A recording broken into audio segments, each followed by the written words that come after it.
It's something again that we've created like a myth, organic farming. It's again money, marketing, So local foods is really the real subject here. Local foods, honoring the foods that grow around us is the road back to nature. That is our cultural redemption. That's what the subject is today, cultural redemption, a reclamation of a cultural nutritional heritage. Hi good morning. Auroville पे आज मेरा दूसरा दिन और यहाँ पे मैं अपना एक पुराना दोस्त से मिला हूँ। तो आज हम लोग दोनों, आज सैटरडे है, जा रहे सॉलिट्यूड फार्म करके एक यहाँ पे फार्म है, तो वहाँ पे फार्म टूर देते हैं सुबह 11:30 बजे से। तो वही फार्म टूर देखने के लिए जा रहे हैं, आज हो रहा है कि नहीं हो रहा है। सुबह प्लान किए थे, कल जैसे गया था बुद्धा गार्डन, तो आज भी प्लान था कि बुद्धा गार्डन जाए, क्योंकि यहाँ पे मोस्टली फ्राइडे, सैटरडे और संडे ये तीनों दिन थोड़ा सा हेक्टिक रहता है ऑरोविल पे। लेकिन सुबह उठ नहीं पाया। अभी थोड़ा ब्रेकफास्ट किया, थोड़ा खुद के काम के एडिटिंग किया, थोड़ा डेटा डंप किया और उसके बाद अभी वापस ऑरोविल पे निकले हैं। और ये जो रास्ता है मातृ मंदिर तरफ जाता है और यहाँ से हमें ओह गुड मॉर्निंग। बस चिल। आपका दोस्त कहाँ गया? वो चैंपियन। हाँ, ये नेपाल से है, इनसे मिले हैं। वो नहीं आया आज। अभी सॉलिट्यूड फार्म में हम लोग आ पहुँचे हैं। 11:30 का टाइम हुआ था, शायद हम लोग थोड़ा सा लेट हो गए होंगे। देखते हैं जाके क्या है अंदर में।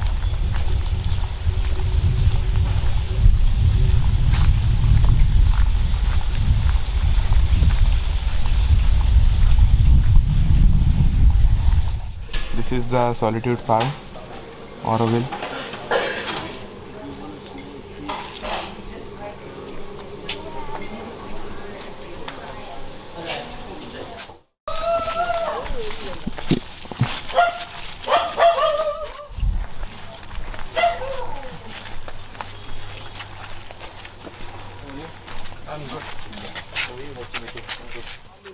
In Oroville, which represents a road back to nature.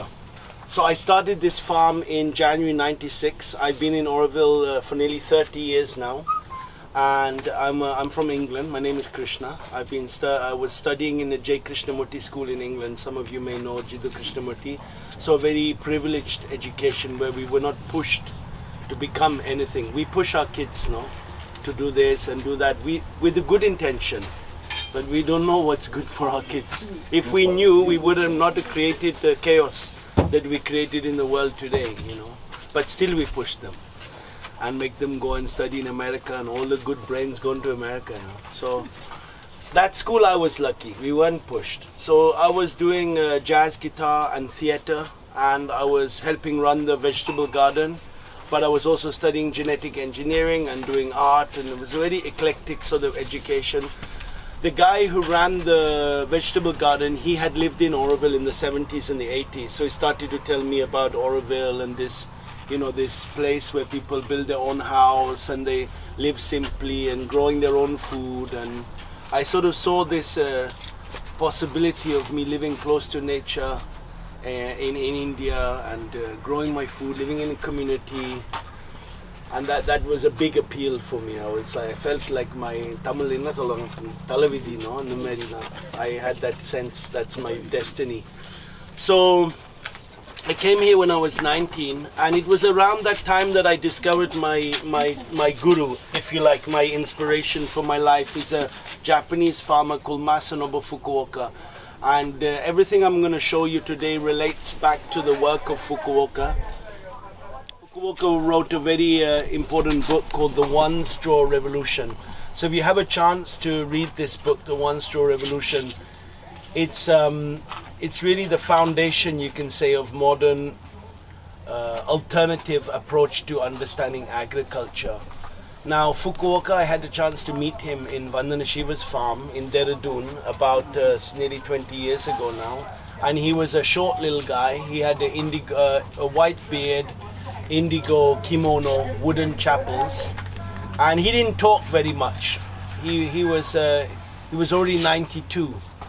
But one thing he did say to us, he said, only a fool will understand his relationship with Mother Nature. It's quite a statement, no? The fool will understand his relationship with nature. I mean, if you take sort of the great minds, Elon Musk, you know, he's put a car in space, no? I mean, I didn't see it myself, but I heard that. That's like amazing, you know, to put a car in space. And then there's AI technology and nano this and microchips in your brain and all these things that people are working on. But there's no water left in Chennai. You know, there's 21 metropolises that are considered dry in India now. So despite all this great achievement of mankind, the most fundamental thing we need, water, has been compromised.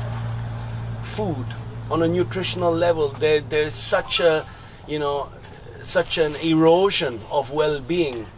There's over 200,000 edible plants on the planet, but if you look at what the main foods we eat all over the world, soya, rice, maize and wheat. So it's a sort of a myopic, you know, it's like a shrinking of biodiversity. Vanakkam.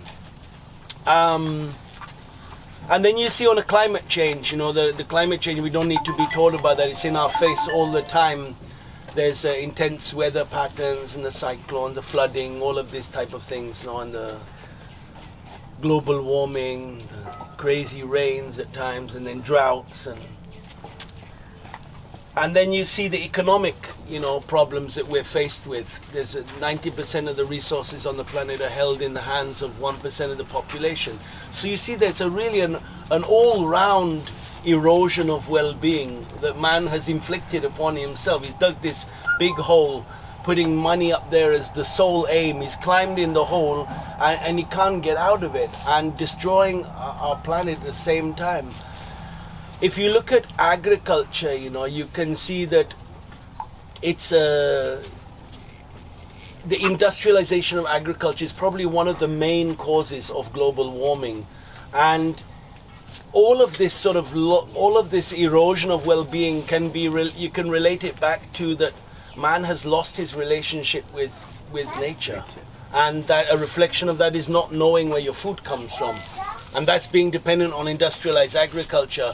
I mean, if you take something like a potato, like everybody here probably eats potatoes, and yet potatoes don't grow here. So you're like, well, hang on, if they don't grow here, and we're living in a place where the language is 40,000 years old, you know, it's the oldest language in the world, Tamil, and we have, you know, the Sangam period poetry, we have the Siddha tradition, the Ayurveda, the Carnatic music, the Bharatanatyam, the temples that architects don't know how to build anymore. A culture is like a banyan tree, and you ask yourself, well, how did that culture emerge? Well, people knew where their food came from. Potatoes was not part of that diet. Obviously, it couldn't grow here. You ask any of your Tamilians, you know, they will tell, no, we didn't eat potatoes because they didn't grow here.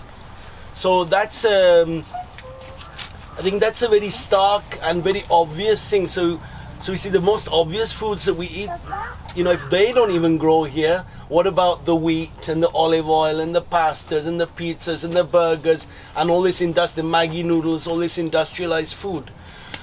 So this very bleak picture I'm painting you is not to make us depressed, but it's to be realistic. You know, you just have to look at what you ate for dinner, what you ate for breakfast, and look, well, do I know where it came from? No, you know, that's the reality. So the antithesis of this, the solution to this erosion of, you know, of our well-being is to understand what foods do grow around us, and then those foods naturally are going to be the foods that are part of a culture. In Tamil Nadu, we are very, very fortunate that the culture is still alive. You know, people have a sense of a cultural identity.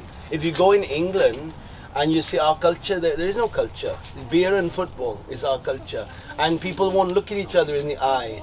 There's a fragmentation in the society, and I personally feel that fragmentation has emerged because there's no collective value. You ask a Tamilian, you know, banana flour, varapu, they'll all go, yeah, varapu, that's our nama kalacharam, that's our culture. And banana stem, yeah, and ponangani, yeah, and moratakan, yeah. They might not all eat it anymore, but still it's there somewhat in the consciousness. And I believe that thread of cultural nutritional heritage is what creates a cultural identity. So in England, You want strawberries and it's Christmas and it's snowing, you get strawberries, you get what you want, because the coin defines the nutritional profile of a society. And the coin, you know, is the ruling force, not one's relationship to where the food comes from. It's something again that we've created like a myth, you know, organic farming. It's again money, marketing, you know. So local foods is really the real subject here. Local foods, honoring the foods that grow around us, is the road back to nature. That is our cultural redemption. That's what the subject is today, cultural redemption, a reclamation of a cultural nutritional heritage. So if we start looking at local foods, we see they have particular characteristics. The first characteristic is it grows easy. Let's take muringa kire, drumstick, you know, who I don't know how most people, looks like a lot of Tamilians, everyone Tamil, you know, so the muringa kire, no, drumstick. You break off a stick, you plug in the ground, it germinates very, very easily. So if you do that or I do that, neither of us are experts. It's a cultural knowledge, it's a common knowledge. Means it will grow everywhere. If it grows everywhere, it's growing in abundance. So something that grows in abundance means it's available for everyone. From the beggar to the king, they can both have muringa kire. But only rich people can have pizza. So the pizza, the industrialized food, actually is creating the fragmentation in the society. That which grows easily, that you have a relationship with, to the earth, and it's actually the best food. The other characteristics are that it has very high medicinal and nutritional value. You know, it's economically obviously valid and viable, and it doesn't require chemicals, doesn't require machinery, no expertise to grow it, even grows with less water. And then also these local foods, they often have different parts that you can use. The classic example for any Tamilian will be the varapu, the banana flower, the varatande, the stem, and the banana, and even the banana leaves. But in the case of drumstick, it's the same. You have the kire, you have the flower, the spinach, you have the flower, you even have the seed. The other day a friend, she gave us the seed and we chewed it, it was a bit bitter.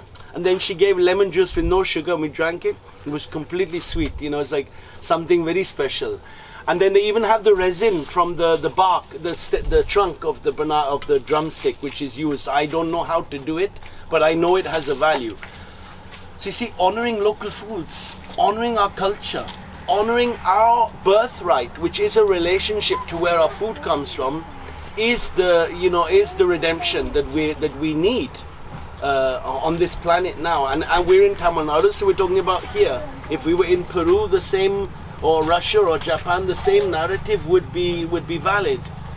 So I like to take you a little bit around the farm, and I'll show you some of this philosophy in action, actually how we're actually living with that. Okay, so come this way.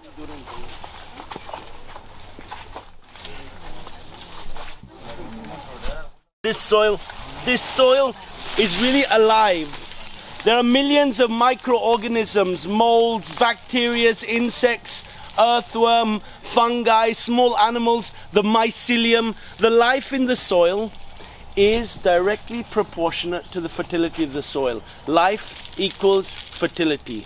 Now, if your goal is truly to rediscover this connection and the essence of what we're talking about, the very first and the last thing you need to do is to return organic matter.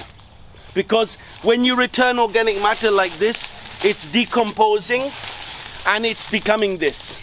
This is not nuclear physics. There is no PhD to understand this. This you see in nature, it happens every day. The organic matter falls and it becomes available nutrition for the plants. The more diverse the nutrition, the more healthy the plants. The life in this soil cannot be understood. You can't take this to a lab and put 1 + 1 + 1. You get 9 things, you add 1 more, you don't get 10, you have nothing. Because, it's not a linear understanding, it's a vast interaction. In fact, the whole system is like that. Climatic, even topography, how the geology is, that'll affect the aquifer, that affects what type of soil there is, affects what can grow. The bryophytes on top of the leaves, they create also the climate, the carbon trapping. There's such an interconnectedness of everything. So the first thing to really understand is you can't understand this. So stop trying to understand. As soon as we think we understand, we get a fragment of a knowledge and we pursue it to the missing all sorts of other aspects of that subject. So returning organic matter will make this soil. If you look at this soil, it has a beautiful structure to it. The porosity in the soil actually is the life in the soil. So when you look at soil fertility, it's not an isolated thing, it is life. And then if you go and look in any country, they will give this a name. Like in India they call her Bhumidev, in Europe they call her Gaia, in South America they call her Pachimama. But every country has a name for this soil. Every culture on this planet, every civilization has emerged through a relationship with the land, and this is what this soil is. So I would say that's the most important thing we're doing at the farm, is returning organic matter. And the more you return organic matter, the healthier the soil is, the more things grow. So things like the sundakai over there, I mean, we'll look at them bit by bit. Rosella, the guava, the ramphal, the sitafal, the tamarind, some mangoes, a lot of the spinaches, a lot of papayas, the haldi, a lot of things like the manatakali, moratakan, the tuduvali, they're all coming on their own. We don't grow them, but we use them in our cafe. So I think the sole focus of monetary gain is a little myopic, It's a part of our life. You can't avoid it. This is the sort of the economic architecture in which we're sort of like squeezed into. And if we're only valuing that, well, even then, this is bringing money then. So obviously this is a possibility. So returning organic matter back to the soil, once you have this healthy soil, you can start to consider a food forest. Food forest is stacking of crops according to their physiological relationships. If you look in any jungle or here as well, you can see there's plants of different height, different size, creepers, ground covers, shrubs, big shrubs, all sorts of different physiology. And by understanding that and replicating that, that's what food forest is. There's another perimeter, which is the time duration. So if we were going to do a vegetable bed here, and actually we did that in the last workshop with Haleen, we sowed amaranth, which was a 4-week millet. It's about a month, like tandakira dan solluvaanga Tamil. So within 4 weeks you pull it up. When you plant it, same time you put vendakai, because the vendakai, the lady's finger, that's like 2.5-3 months. So by the time the tandakira is gone, removed, that vendakai has all the space it needs. Next to the vendakai is manjal, haldi, the turmeric, and the other side was arbi, the sepankelinga. These are both about 7-month crops. So they also have different physiology and different time duration. They'll grow in a different, this will grow quickly, this will take more time. Next to that we put pineapple. Pineapple is 12 months. And next to that we put papayas. And that's got a different physiology and a different time duration. So by understanding these relationships, you can actually mix a lot of crops together. There's another layer of crops which is super interesting, which I mentioned a few times already now, and that's the weeds that grow here. Now the weeds, I would say, is the most accessible way if you have a relationship with the land. That is, if you're stuck in an apartment in Bangalore, it may be tough, but if you have a relationship with the land, the weeds are the most accessible way to start this road back to nature. I mean, any Tamilian will know Manatakali. So look, this manatakali is growing here. It's a weed, it just grows on its own. But when you cook the manatakali, which we do in the cafe, and the people come, Indians, North Indian, South Indian, foreigners, they, oh wow, so nice, really lovely. Wow, what's that? It's a weed. It's manatakali, and it's very, very good for your stomach. It has a lot of medicinal value. And then things like the sundakai here. So this sundakai, Hindi mein jangli bengan. So this guy here is basically a wild eggplant, and you crush it, and then you can, if you want, you don't have to, but you can rinse it, and the seeds will come out a bit. You boil this, you put it in a sambar, in a sabji, in a puril, or you can even make some chutneys with it. You can dehydrate it, make a vattal, which is very common still. But most people don't have it as samba, and they don't have a poril. But traditionally they did. But we've forgotten those things, you see. So this guy is growing as a weed as well, growing on its own. Now imagine you are government. You know, you have some executive power, and you could get that on a midday meal scheme. What work is there for farmer? Nothing. He has to just harvest. It's just growing. He didn't do anything. It needs an organization. It's logistics, because it's there.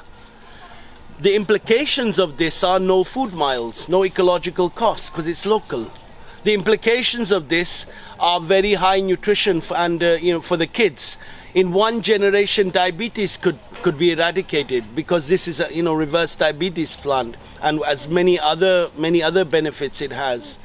And it tastes great if it's done properly. It's not a compromise. It's not like when you eat this, you go, I would prefer, to have a Maggi noodles. But this is good food as well. And the list of those foods goes on and on and on. There's the Sangapoo. I can only see one dried up Sangapoo here. That's the butterfly pea. Unfortunately, there's only one there. It's already been harvested this morning. But this looks like nothing because there's only one. But we harvest this every day. We make nanari, sarsaparilla, Sangapoo juice. We sell it. We get income. This is good for women, for uterus, good for memory, good for children's brain development. And it grows everywhere. And then when you see such a plant like this, and with the kids together, you boil the water, you put the flowers in, the water turns blue. You add a lemon, it goes violet. It's like a magic, it's like something like a magical thing. It's a chemistry class, There's a botany class in the nature. There's an art class. There's even economics. There's a health, medicine. All the nature has is, it's like a classroom. If we go to her, and understand that relationship. So there are many plants here like that, like the tipali. This is tipali. Maybe Tamilians especially will know the tipali sukumilagu. So this is a very ancient plant in India, as opposed to like peanut, chili, tomato, potato, all came from South America in the 17th century. But this guy is a really old ancient plant. That's why in Sangam period poetry you'll see the poems written about this. It grows in the shade, full shade, which is another characteristic of local foods, that they're very adaptable. They'll grow in different environments. So we'll walk a little bit more and I'll show you some more of these plants as we go along.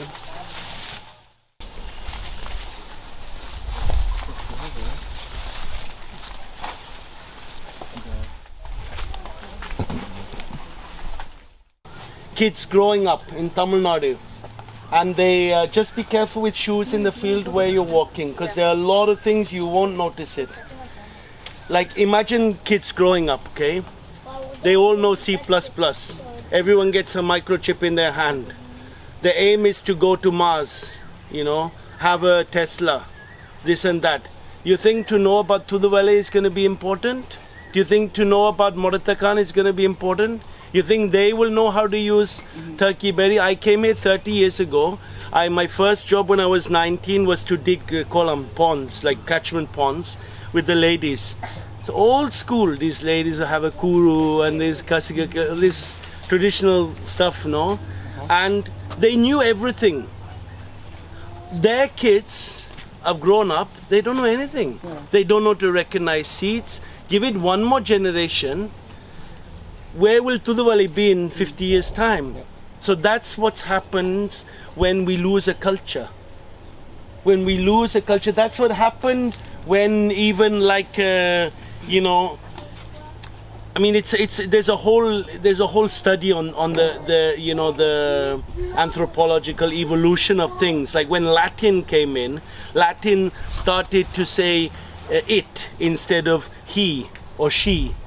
So we lost this more sort of animistic sort of relationship with nature. It became much more anthropocentric, where man is in the center and everything is defined for our use and our control. And when you start to see the soil and you recognize that wow, there is an intelligence in this soil. The mycelium points it out in the most beautiful way, because they've shown that that the plants recognize, the trees especially recognize their offspring. They communicate through the mycelium. If you don't know, the mycelium is a fungal network. It stretches for tens and tens of kilometers, and trees are sharing nutrients through this network. And water, it's incredible. But it shows that there's intelligence in nature, which is very freeing for us. When we're so anthropocentric, mankind is in the center and we define everything. You recognize, well, we're not the only intelligent thing. Nature is intelligent. So I think that cultural knowledge is very hard to rediscover. I mean, just imagine in Tamil Nadu in 50 years and people have those ancient texts to the valley. Probably it's not going to be too difficult, but there's an effort needed. In England, it's already happening like that, but it's a tiny fragment of the population who are giving any time to learn how to make stingy nettle soup, or how to use the wild garlic, or how to use the acorn or the hazel. That's because the whole system is done. So you have to make your money. If you don't make your money, you don't have your insurance. You don't have insurance, you don't have your health care, you don't have this, and your kids can't go to school, and and the whole system is designed for that. It's not designed that we love our planet, and that we love ourselves and we love this nature. So I really, truly, truly believe, and it sounds very naive and very simple and very humble, but I truly believe that the road to this cultural redemption is through eating simple local foods. I'll give you another example.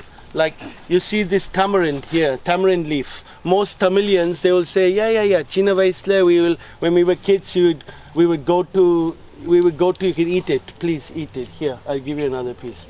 You can, we go to school, you'll eat this on the way, and just chew it. It's a reverse diabetes plant, but in Andhra Pradesh and in Tamil Nadu, they make a dal with this, puli tari dal. I mean, it's got a certain name, and there's a whole culture to it, like maybe people, especially ladies who might know that, or their grandmas have told them, and it's a traditional thing.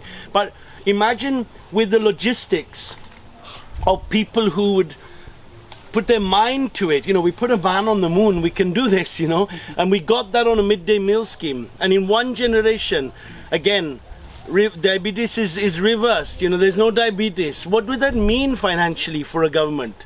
What would that mean for a society that's healthy? What would it mean for us emotionally, psychologically, that the society is well? Surely there would be more cooperation, more understanding, more well-being.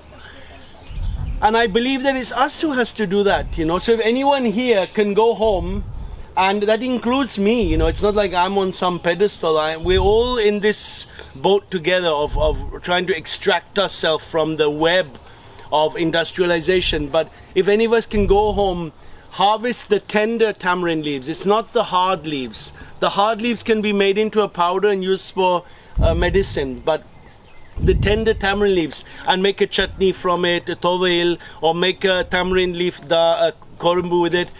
Do it.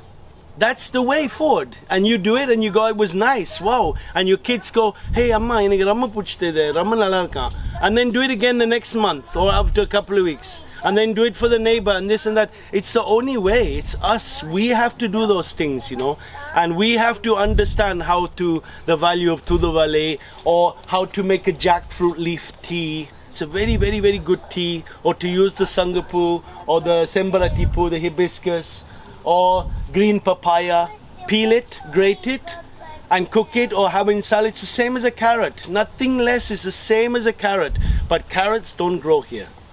So they come in a lorry from Uti.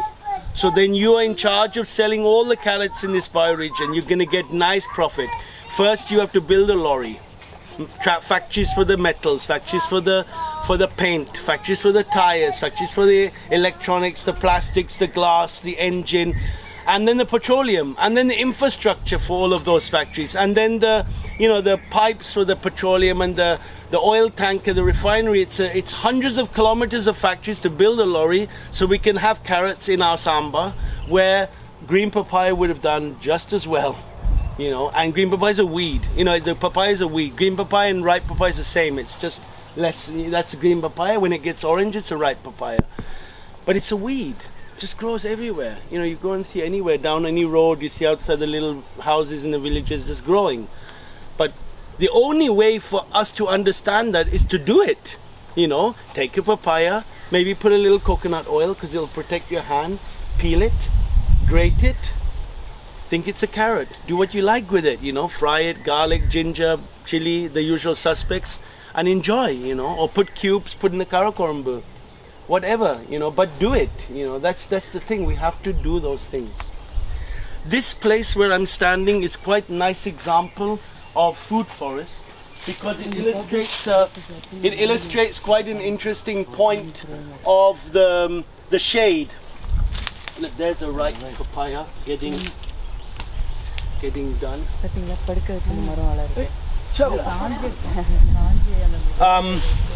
So when you do a food forest, look, you got a ramphal here.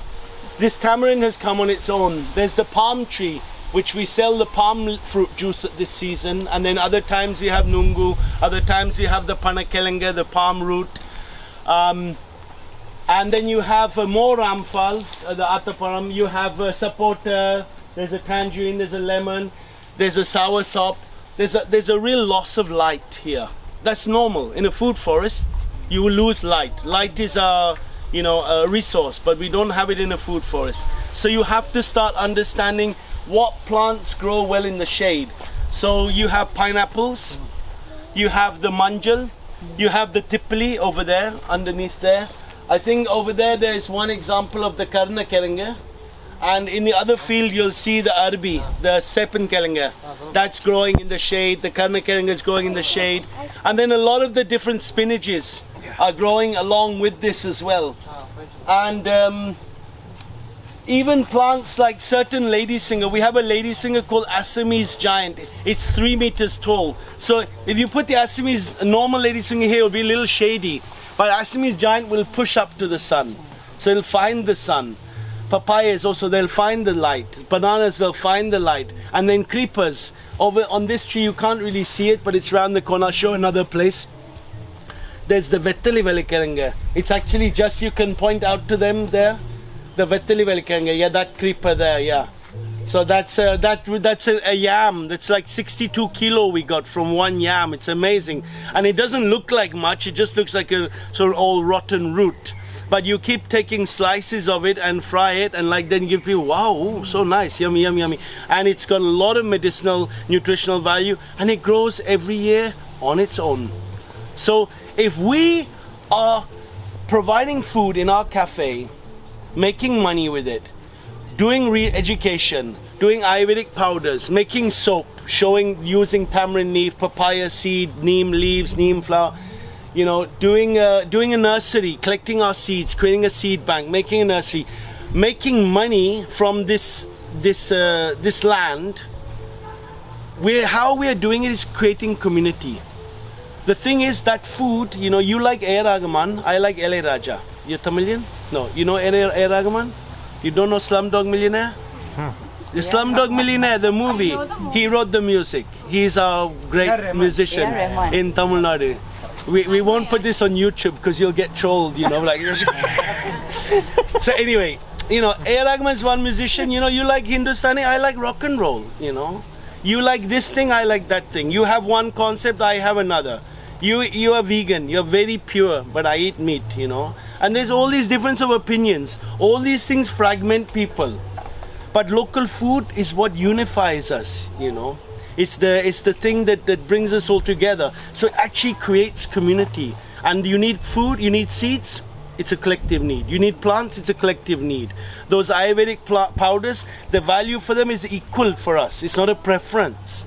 So all the activities we're doing, they sort of emerge from the soil, you know, the food forest, the harvesting, the cooking, the cafe, the education, the powders, the food processing, the nursery, the seed bank, even the music, the celebration, which is actually the golden key of all of this subject. It's what, you know, it's like an adhesive, it brings us together. All of these things are, you know, community is implicit in them. So if we can do that, anyone can do that, you know. But just to grow one crop of sugarcane to get a very small amount of money and degrade the soil, and then do another crop and degrade the soil and add chemicals or even compost, and this very linear approach of farming for money, there is no sustainability in it, and there's an erosion of the knowledge we were talking about. Whereas all those plants that we're talking about, which are really the colors of a culture, they're all present here very naturally.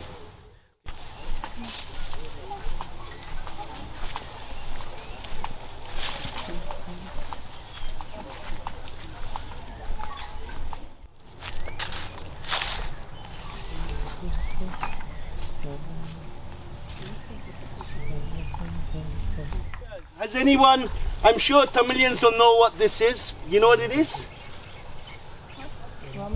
It's a little early. Vermiculture.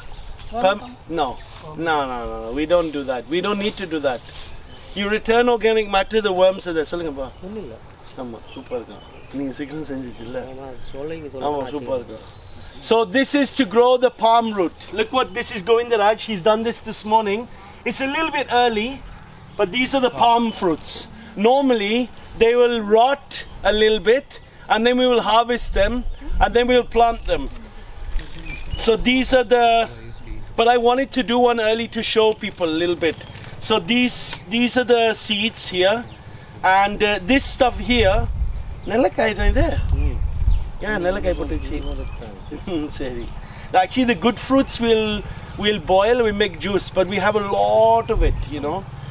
So this guy here is planted like that, and then it's covered, and it'll make a root so deep like that. And after a few months, we'll harvest it, and we will, we eat it at the cafe. When you give it at the cafe, people are like, how do you eat that? Except for Tamilians, most Tamilians, that is. The more, how to say, privileged we are, the more fancy our job, the more, better our education, the less likely you are to know that. Unless your family has got that root still. The only people selling the palm root is little old ladies in a bus stand. 10 rupees, panakelenga wanga. Pound. Every single house in every single village used to grow that. Without this, there's probably no Tamil culture. This is like a root of a culture. But it's completely forgotten, This is like a very, very important food, and also it can be grown in little places in the shade. Govindaraj has done this here so that when people do on tour, we can show it very easily to people. Come, we'll go down this way.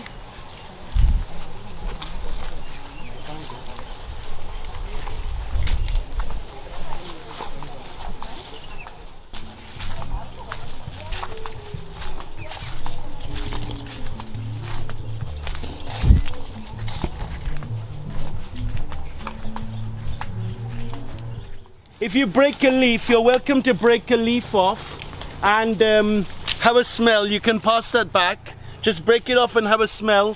That's an anti-cancer tree.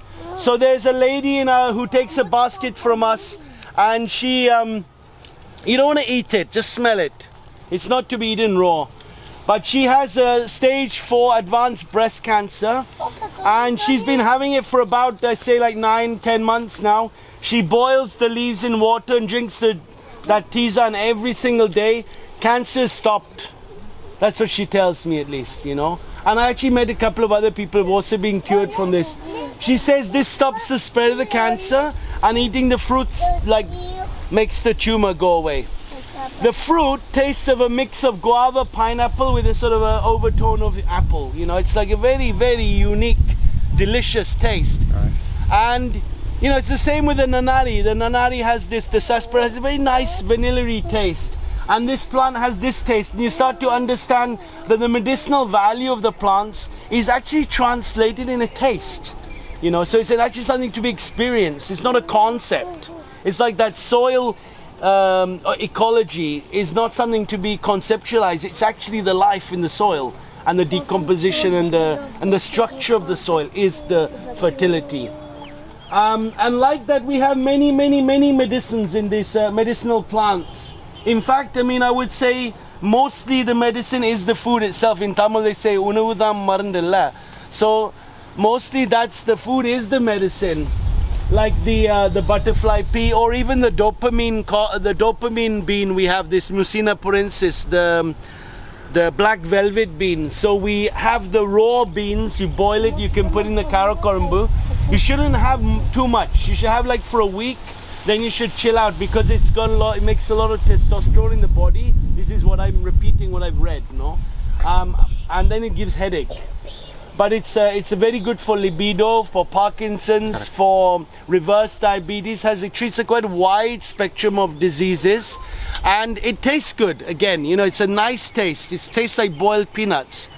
And then when the black velvet bean is mature, then you would grind it, roast it and grind it, and we put it in coconut milk with jaggery. It's like a coffee substitute, a bit like Boost or Horlicks, you know. But it's an incredibly powerful medicine. If you go online, black velvet bean, you'll see how, you know, they're selling that as a medicine for Parkinson's and this and that. But it's also a food, you know. Everything is also a food, like the drumstick flower, you know, incredible medicine and incredible food. Food is medicine. I think that's another one of the real takeaways. But like food is now just functional. You eat to go to work, to get the job, to get the paycheck, and you come home and you eat to satisfy. Medicine is just very similar, you know. But when medicine is part of your diet, and we lose this sort of very departmentalized way of looking at things in the life.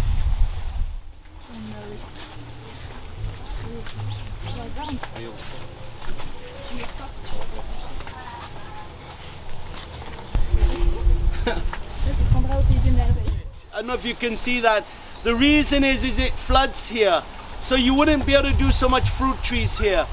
Having said that, you know, we think so many things that someone told, don't do fruit tree in the flooding area, this and that. And this mango has done really well. This mango has come from seed. And it gives fruits as well. It gives very good fruits in this tree. There's also the ramphal. You see this ramphal here, the anona, the ramsita.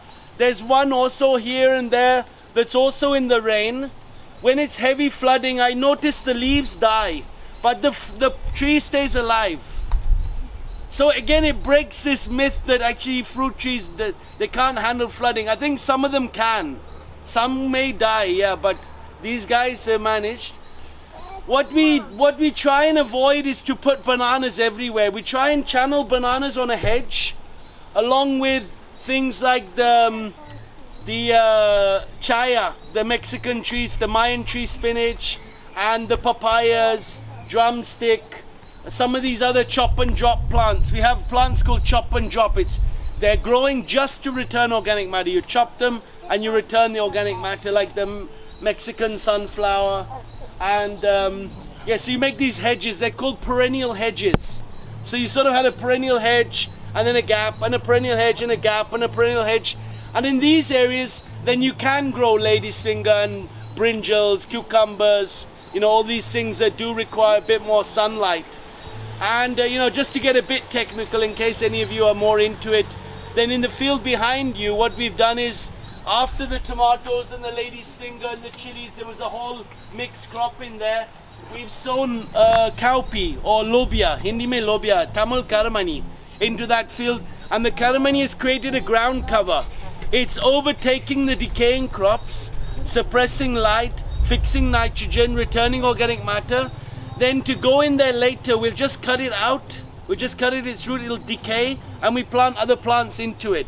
So this ground cover story is a really, it's the little bit the elegance, you know, to have a crop, the next crop covers, fixes it in, it dies, the next crop comes in. So this is what Fukuoka worked on a lot. Many other people have worked on that. He used clover as a ground cover, sitting, you know, growing within the preceding crop. The other crop would die, clover would take over, he'd flood the clover, clover would die, and then the rice would come up through the decaying clover. So we have various techniques like that, and the fields are full all the time. if you notice that watering going on, that's a rain hose. You have drip irrigation, which is a very linear way of looking at your plants. One drop per plant, you know, one dripper per plant. So you're only growing that plant. But around us, we got so many other plants that are growing. So having this very sort of a linear way of looking at the watering doesn't work for us. Then you have sprinklers, which I find we're losing a lot of water for the evaporation. The rain hose is something similar, but it's a better option for us. So this is the rain hose. And if you come back in January, now is what we call in Tamil Nadu, the Tamil culture, Adi Masam, the lunar month of Adi. So we will actually start a lot of planting in this month because we start to have rains. And then if you come back in middle of October, beginning of November, we'll have a harvest. And then again, after January, February, next rotation will come in. So we have these, seasons that follow the rains and what have you. Yeah, let's go this way.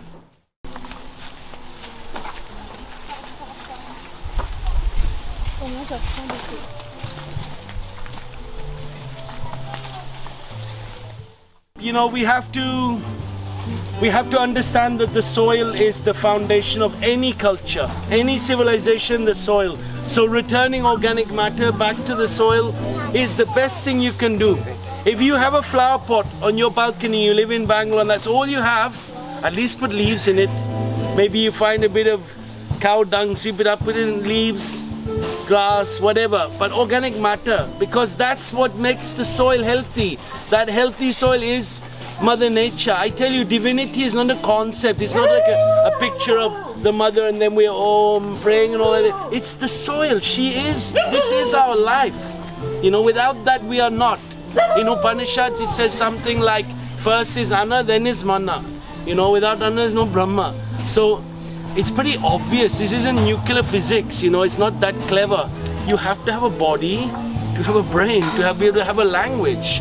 And that body have to be healthy. So without the health of the soil, plants are not healthy. Even the atmosphere, the whole climatic thing is not healthy.